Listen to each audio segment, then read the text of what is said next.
الحمد لله والصلاة والسلام على رسول الله.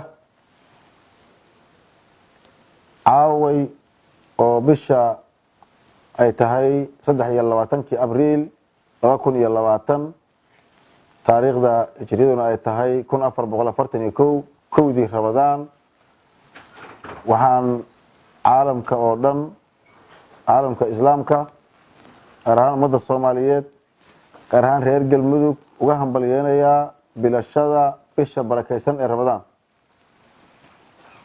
waxaan leenahay Ramadaan Kariim. sidoo kale waxaan leenahay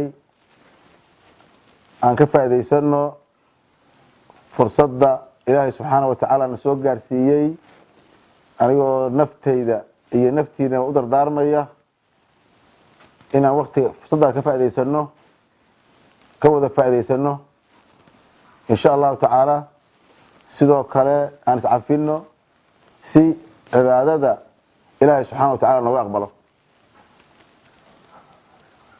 sidoo kale aan isgargaarno iskaalmayno waa waqtigii sadaqada ugu fiicneed walaalaha tabarta yar duruufaha kala duwan hayaan waqtiga Ramadaanka ah reer Galmudug meel walba ay joogtaan waxaan leenahay isu kaalmeeya iskaalmaysta sadaqana hala baxsho insha Allah hana la siiyo dadka mudan oo Ilaahay subxaanahu wa ta'ala sheegay siday u mudan yihiin.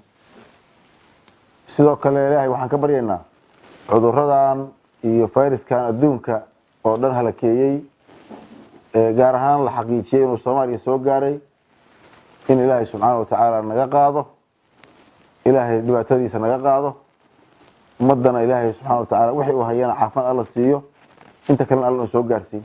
waxaan leenahay calool sami iscafis niyad sami iyo cibaado insha Allah ta'ala meelan joognaba. Assalaamu calaykum wa rahmatullahi wa barakaatuh.